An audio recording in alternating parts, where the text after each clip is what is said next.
다니엘서는 이제 크게 두 부분으로 나누어져 있다라는 걸 이렇게 서론 부분부터 살펴봤죠.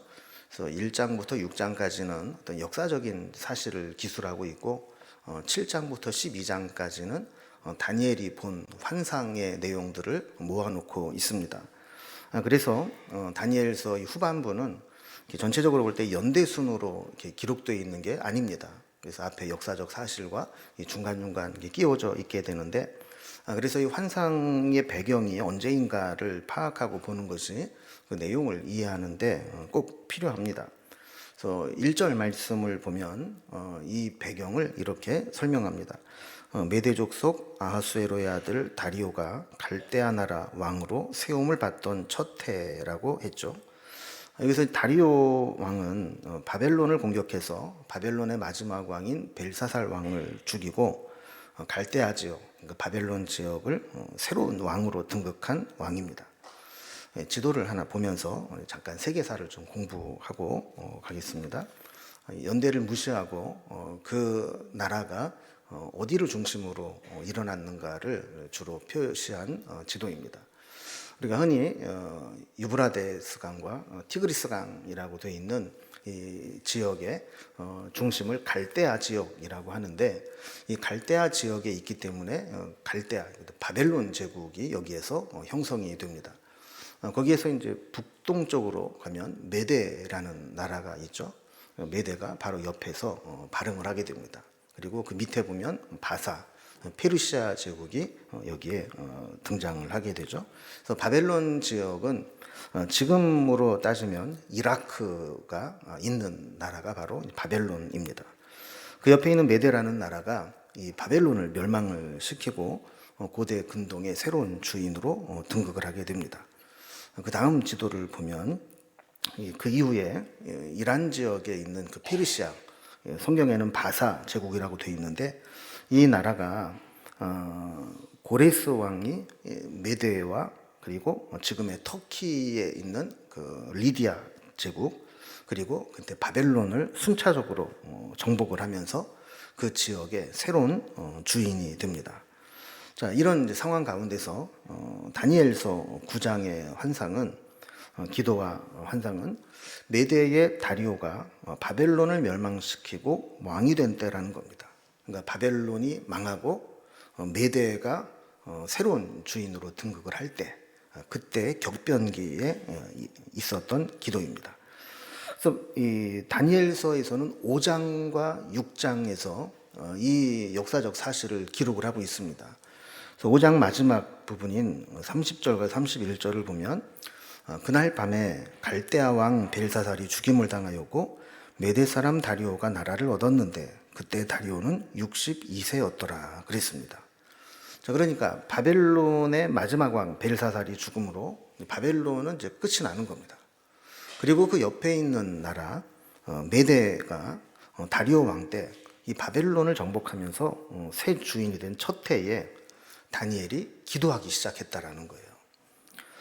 여러분, 자신의 나라를 멸망시키고 백성들을 포로로 끌고 가서 바벨론에서 70년 동안이나 그 백성들을 억류시키고 노예로 부려먹던 바벨론이 망했습니다. 이 사실은 바벨론 민족에게, 유대인들에게 있어서는 기대와 두려움이 공존하게 되는 상황이었습니다. 왜 그럴까요? 이 바뀐 제국의 성향에 따라서 지금 유대인들의 운명이 처해 있는 겁니다. 만약에 바벨론을 멸망시키고 새로운 주인이 된 이 메대 나라가 바벨론보다 훨씬 더 잔인하고 포악하게 억압을 한다면 바벨론이 망한 게 오히려 더 두려운 일이 됩니다. 그런데 반대로 바벨론을 멸망시킨 메대 나라가 식민지로 끌려온 노예들에게 선정을 베푼다면 유대인들에게는 한숨 돌릴 수 있는 새로운 기회의 시간이 됩니다. 이때 다니엘은 어떤 상황이었는가? 다니엘서를 보면 이때 메대의 다리오 왕이 나라를 정복하고 행정 조직을 정비하면서 새로운 관료 체계를 만들어서 임명을 합니다. 그런데 이때 모든 총리들과 고관들을 주관하는 자로 다니엘을 세웁니다. 자, 이때 다니엘은 이 중요한 시기에 바벨론이 멸망을 하고 메대가 새롭게 등장을 한 이 시기에 하나님 앞에 말씀과 기도로 집중하기 시작합니다. 다니엘서 6장에 보면 이때 기도하다가 어떤 일이 일어나냐면 다니엘이 모함을 받아서 사자굴에 던져지는 일을 당하기도 합니다. 상황이 어렵고 힘들 때 다니엘은 더 하나님 앞에 기도했고 그 대가로 사자굴에 던져지는 한이 있더라도 다니엘은 이전과 같이 기도하기를 포기하지 않고 하나님께 집중했다라는 겁니다. 자, 이런 상황에서 그가 기도한 내용이 바로 오늘 본문에 나오고 있는 겁니다. 자, 그렇다면 이제 다니엘의 기도가 어떤 의미가 있는지 몇 가지로 좀 살펴보도록 하겠습니다. 먼저 첫 번째로 이 다니엘의 기도는 말씀의 약속을 붙잡고 드린 기도였다라는 겁니다. 다니엘은 하나님 말씀을 묵상하다가 한 가지 중요한 사실을 발견하게 됩니다. 2절 말씀을 보면 곧 그 통치 원년에 나 다니엘이 책을 통해 여호와께서 말씀으로 선지자 예레미야에게 알려주신 그 연수를 깨달았나니 곧 예루살렘의 황폐함이 70년 만에 그치리라 하신 것이니라 그랬습니다. 지금 다니엘이 무슨 책을 봤다는 거예요? 예레미야서를 봤다는 거예요. 예레미야서에 무슨 말씀이 있었길래 다니엘이 이렇게 말씀 붙잡았을까요? 원문인 예레미야서 25장 11절과 12절을 보면 이렇게 기록되어 있습니다. 이 모든 땅이 폐허가 되어 놀랄 일이 될 것이며 이 민족들은 70년 동안 바벨론의 왕을 섬기리라. 여호와의 말씀이니라. 70년이 끝나면 내가 바벨론의 왕과 그의 나라와 갈대아인의 땅을 그 죄악으로 말미암아 벌하여 영원히 폐허가 되게 하되 그랬습니다. 자, 그러니까 하나님께서 유대가 망하기 전에 예레미야에게 예언의 말씀을 주셨는데 너희들의 죄악으로 말미암아 너희들이 망하고 바벨론 왕을 70년 동안 섬길 것이다 라는 거예요. 그리고 70년이 끝나고 나면 하나님께서 바벨론의 죄악을 심판하셔서 그들을 폐허로 만들 것이다 그랬습니다. 길어서 우리가 다 읽지 못했지만 그 다음에 보면 하나님께서 그들을 그 바벨론의 70년이라는 기간 동안 깨닫게 하시고 다시 돌아오게 하겠다라는 약속의 말씀이 기록되어 있습니다. 자, 그러니까 여러분 보세요. 70년이 지났다라는 이야기는 우리가 30년을 한 세대로 보더라도 두 세대를 훨씬 지난, 세 세대쯤 지난 긴 세월입니다. 70년이라는 이 세월 속에 대부분의 사람들은 세대가 거쳐가면서 하나님의 말씀을 잊고 기억조차 하지 못하고 살아가고 있었습니다. 특히 삶이 힘들고 노예 생활로 지쳐가게 되면서 하나님의 약속을 붙잡기보다는 그냥 하루하루 살아가는 것이 버겁고 힘든 상황이었죠. 그런데 다니엘이 하나님의 말씀을 묵상하다가 하나님의 약속을 발견하게 된 겁니다. 아, 그렇구나. 70년이 지나면 하나님께서 바벨론을 멸망시킨다고 하셨는데 바벨론이 망하고 메대라는 새로운 나라가 섰구나. 그렇다면 그 다음에 말씀하신 대로 우리를 다시 고국으로 돌아가서 성소를 회복하게 될 것이다 라는 말씀도 이루어지겠구나 라는 것을 발견한 겁니다. 그래서 다니엘서 6장을 다시 돌아가 보면 다니엘이 이 조서에 왕의 도장이 찍힌 것을 알고도 목숨을 걸고 예루살렘을 향하여 열린 창으로 하나님 앞에 엎드려 전에 하던 대로 하루 3번씩 기도했다 그랬습니다. 그러니까 다니엘 6장에는 그때 다니엘이 무슨 기도를 했는지 내용이 나와 있지 않습니다. 그러나 오늘 다니엘 9장과 연결을 시켜보면 다니엘이 어떤 기도를 했는지 알 수 있겠죠. 하나님의 약속대로 지금 70년이 지났으니까 하나님의 약속하신 말씀을 이루어 달라는 기도를 했을 것입니다. 두 번째로 다니엘의 기도는 회개를 통해서 하나님과의 관계 회복을 우선시한 기도였다는 것을 보게 됩니다. 3절로 넘어가 보면 다니엘의 기도가 훨씬 더 간절해지고 구체화됩니다. 내가 금식하여 베옷을 입고 죄를 덮어쓰고 주 하나님께 기도하며 간구하기를 결심하고 그랬습니다. 자, 말씀을 통해 포로 생활을 마치고 돌아갈 때가 가까웠다는 것을 깨달은 다니엘은 먼저 기도하기로 결심했다, 이렇게 기록합니다. 그리고 그가 한 첫 번째 행위는 금식하고 베옷을 입고 재를 덮어 썼다라는 겁니다. 그럼 금식하고 베옷을 입고 재를 덮어 썼다라는 이야기는 회개했다라는 이야기입니다. 이것은 아주 통렬하게 회개할 때 하는 행위입니다. 이것은 평상시 기도의 모습이 아닙니다. 뭔가 중대한 상황을 앞에 두고 하나님 앞에 작정하면서 회개하면서 하나님 앞에 나아가는 기도의 모습입니다. 4절 이하에 보면 다니엘이 기도한 내용이 나오는데, 방금 말씀드린 것처럼 다니엘의 기도의 핵심은 회개였습니다. 먼저 4절에 보면 하나님이 어떤 분인가를 고백합니다. 그 중간에 이렇게 되어 있죠. 크고 두려워할 주 하나님, 주를 사랑하고 주의 계명을 지키는 자를 위하여 언약을 지키시고 그에게 인자를 베푸시는 이시여, 그랬습니다. 그러니까 하나님이 어떤 분이냐면 크고 두려워할 만한 하나님이시긴 하지만 주를 사랑하고 계명을 지키는 자를 위해서는 어떻게 하신다고요? 언약을 지키시고 또 인자를 베푸시는 분이다. 지금 자신들은 하나님 말씀을 떠나서 죄로 인해서 심판을 받아서 바벨론까지 끌려와서 포로 생활을 하고 있지만 하나님은 언약을 지키시고 인자를 베푸시는 분이라고 고백하고 있는 거예요. 5절부터 16절까지 기도를 보면 다니엘은 하나님 앞에 무엇을 해달라고 요청하는 기도가 아닙니다. 처음부터 끝까지 철저하게 회개하는 기도였습니다. 자신들이 포로로 끌려와 고통스러운 시간을 보내고 있는 것도 다 자신들의 잘못 때문이라고 고백합니다. 그리고 우리가 개인도 그렇고 가정도 그렇고 교회도 그렇고 국가도 그렇고 우리가 뭔가 잘못한 일이 있을 때 그 잘못에 대해서 진지하게 반성하지 않고 회개하지 않고 그냥 어물쩍 넘어가다 보면 반드시 그 잘못된 역사는 반복되게 되어 있습니다. 그럼 늘 문제는 우리에게 있습니다. 5절 말씀도 보면 우리는 이미 범죄하여 패역하며 행악하며 반역하여 주의 법도와 규례를 떠나싸우며 그랬습니다. 이거 보면 다니엘은 그들의 잘못을 계속 반복해서 고백해요. 범죄했다, 패역했다, 행악했다, 반역했다, 말씀을 떠났다. 이것이 우리의 모습이라는 겁니다. 그들이 바벨론 포로로 끌려오게 된 가장 큰 이유는 하나님이 잘못해서가 아니고 우리가 하나님을 떠났기 때문이었다라고 고백하는 것이죠.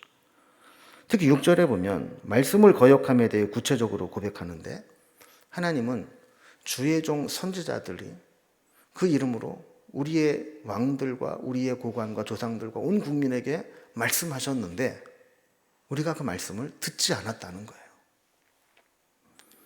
그 다음 나오는 10절에서도 동일한 고백을 합니다. 하나님 여호와의 목소리를 우리가 듣지 않았고 하나님께서 선지자들을 통해 부탁하신 말씀도 우리가 듣지 않았다 하는 겁니다. 그래서 그 결과 어떻게 됐느냐? 7절, 8절을 보면 하나님은 공의를 행하셨고 이스라엘 백성들은 수치를 당하게 되었다라는 겁니다. 그 결과 주께서 쫓아내신 각 나라에 끌려와서 이렇게 포로 생활을 하고 노예 생활을 하면서 수치를 당하고 있다라는 겁니다. 여러분, 우리의 기도는 사실 회개가 우선돼야 되는데 회개가 형식적인 회개로 끝날 때가 참 많습니다. 전 주일 낮 예배 때도 참회 기도를 하면서 그런 갈등이 있거든요. 이거 계속 해야 되나? 정말 우리가 이 참회 기도 시간에 나의 죄악된 모습을 하나님 앞에 통렬히 반성하고 통회하고 고치고자 하는 의지가 있나? 이런 고민을 하거든요. 그러면 진짜 기도는 하나님 앞에 자신의 모습을 내어놓고 우리의 잘못을 회개하고 고치려고 하는, 그래서 하나님과의 관계가 회복되고 나야 내 진짜 기도가 된다는 것을 고백하는 것이죠.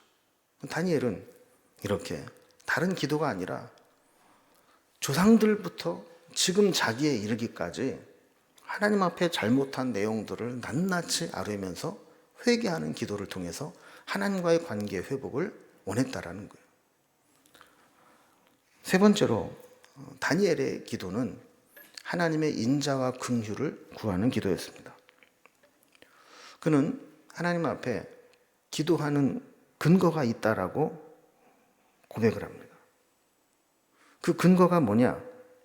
첫 번째 근거는 하나님의 긍휼과 용서하심이 있기 때문이라는 거예요. 그럼 9절 말씀 보면요. 주 우리 하나님께는 긍휼과 용서하심이 있사오니 그랬습니다. 만약에 우리가 아무리 기도를 해도 하나님이 우리를 긍휼히 여기지 않으시거나 우리를 용서하지 않으신다면 기도할 필요가 없는 거죠. 그러나 우리의 잘못에도 불구하고 하나님 앞에 기도할 수 있는 근거는 하나님은 긍휼히 여기시는 분이고 용서하시는 분임을 믿기 때문이라는 겁니다. 두 번째 기도하는 근거는 하나님이 이미 우리의 죄에 대해서 징계를 내리셨다라는 거예요. 14절 말씀 보면 그러므로 여호와께서 이 재앙을 간직하여 두셨다가 우리에게 내리게 하셨사오니 그랬습니다. 아까 말씀과 연결을 해보면 하나님은 우리가 잘못할 때 하나님의 종들, 선지자들을 통해서 말씀을 보내시고 그 말씀을 듣고 죄에서 돌이키기를 원하셨어요. 그런데 끝내 말씀을 듣지 않았어요. 그래서 하나님이 그 죄에 대한 징계로 유다를 망하게 하시고 그 백성들을 바벨론으로 끌고 가셔서 70년 동안 연단시키신 겁니다. 신학적으로 보면 이 바벨론 포로 기간이 그냥 노예 생활만 한 것이 아니고 경건한 랍비들이나 경건한 신앙인들 사이에는 중대한 고민을 합니다. 어떤 고민이냐? 왜 하나님의 백성인 우리가 하나님을 알지 못하는 이방인들에게 이렇게 망하고 하나님의 성전이 그 하나님을 알지 못하는 이방인들에게 짓밟히고 폐허가 됐는가? 이것은 그들에게 무척 심각한 고민이었습니다. 그들이 깨달은 것이 무엇이냐? 지금 다니엘의 고백과 같이 그렇구나. 하나님께서 지금까지 많은 주의 종들을 보내서 하나님께로 돌아오라고 하셨는데 우리가 말씀을 듣지 않았구나. 그래서 그들이 성전에 가서 예배드리지 못하게 될 때 그곳에서 회당을 만들기 시작했고 하나님을 기억하기 시작했고 말씀으로 돌아와야 되겠다는 준비가 된 겁니다. 그러니까 다니엘이 지금 하나님 앞에 기도하는 근거가 뭐냐 하면 하나님이 예비하신 대로 우리는 심판을 받았습니다. 바벨론에 끌려와서 70년 동안 고생했습니다. 그러면서 우리의 잘못이 무엇인지 깨달았습니다. 그러니 이제는 하나님이 약속하신 은혜를 베푸셔야 합니다. 이것이었어요. 15절에서 다니엘은 다시 하나님 앞에 자신들의 잘못을 고백하면서 하나님이 그들의 조상들을 애굽에서 건져내신 사건을 기억해냅니다. 왜 애굽에서 건져내신 사건을 하나님 앞에 기도하면서 아뢰었을까요? 과거에 이스라엘 백성들을 애굽의 압제에서 건져내신 하나님이라면 지금 우리를 바벨론에서 건져내어서 다시 하나님의 땅으로 보내실 수 있다라고 고백하는 겁니다. 그래서 16절을 보면 하나님이 다시 분노를 거두셔서 거룩한 산에서 주의 분노가 떠나게 해달라고 다시 그 땅을 회복시켜달라고 기도하는 겁니다. 이제 다니엘의 기도가 절정으로 향합니다. 17절을 보면 그러하온즉 우리 하나님이여 지금 주의 종의 기도와 간구를 들으시고 주를 위하여 주의 얼굴빛을 주의 황폐한 성소에 비추시옵소서. 다니엘은 우리 좀 포로 생활 끝내게 해주세요. 우리 이제 고국에 돌아가서 자유를 얻게 해주세요. 이런 기도를 드린 게 아니고 주의 얼굴빛이 주의 황폐한 성소에 비추게 해달라고 기도한 겁니다. 그러니까 하나님께서 지금 이 바벨론의 압제에 황폐해진 주의 성소에 주의 영광의 빛을 다시 비추게 되면 그 땅이 회복되고 그곳에서 다시 예배를 드리고 하나님을 섬기려면 이 백성들이 그곳에 가서 다시 하나님을 바라봐야 돼요. 그러니까 주의 황폐한 성소가 주의 얼굴빛으로 새롭게 되기만 한다면 우리는 자연히 그곳으로 가게 되는 거예요. 그래서 다니엘은 주의 얼굴빛을 황폐한 주의 성소에 비추게 해달라고 기도한 겁니다. 18절을 보면 그의 기도가 이렇게 이어집니다. 나의 하나님이여 귀를 기울이시며 눈을 떠서 우리 황폐한 상황과 주의 이름으로 일컫는 성을 보옵소서. 우리가 주 앞에 간구하옵는 것은 우리의 공의를 의지하는 것이 아니요 주의 큰 긍휼을 의지하려 함이니이다. 그랬습니다. 여기 보면 다니엘은 자신이 하나님 앞에 기도하는 마지막 근거가 뭐냐면 우리의 공의를 의지하는 것이 아니라 하나님의 큰 긍휼을 의지해서 기도한다라는 겁니다. 그러니까 하나님, 내가 이렇게 믿음으로 살았으니까 나 이렇게 축복 안 해주실 겁니까? 내가 주를 위해서 이렇게 했는데 이래도 나에게 이렇게 안 해주실 겁니까? 이게 아니고 내 공의를 가지고는 하나님 앞에 나갈 수 없지만 주의 크신 능력을 의지해서 하나님의 긍휼을 베풀어 주신다면 내가 은혜를 입을 수 있습니다. 이 고백을 하는 거예요. 그래서 19절을 보면요, 다니엘의 기도가 얼마나 간절한지를 볼 수 있어요. 보세요. 주여 들으시옵소서. 주여 용서하옵소서. 주여 귀를 기울이고 행하소서. 주여 지체하지 마옵소서. 나의 하나님이여 주 자신을 위하여 하시옵소서. 이는 주의 성과 주의 백성이 주의 이름으로 일컫는 바 됨이니이다. 그러면서 하나님께서 자기의 기도에 응답해 주시기를 거듭거듭 반복해서 기도하는 겁니다. 여러분, 하나님의 때를 기다리는 것이 당연하지만 우리 인내의 한계를 알기 때문에 하나님께 지체하지 말고 응답해 달라고 기도하는 겁니다. 오늘 말씀을 정리해 보면 다니엘의 기도에 어떤 특징이 있다고 그랬습니까? 첫 번째는 말씀을 붙잡고 그 약속에 의지해서 기도하는 기도였다. 두 번째는 지금까지 잘못을 회개하고 하나님과의 관계를 회복하는 것이 우선적인 기도였다. 그리고 나의 공의를 의지함이 아니라 하나님의 인자와 긍휼을 구하며 회복을 구하는 것이었다. 이렇게 고백하고 있습니다. 오늘 우리가 하나님 앞에 함께 기도하기를 원하는데 우리 찬양 하나 하고 우리 기도하겠습니다.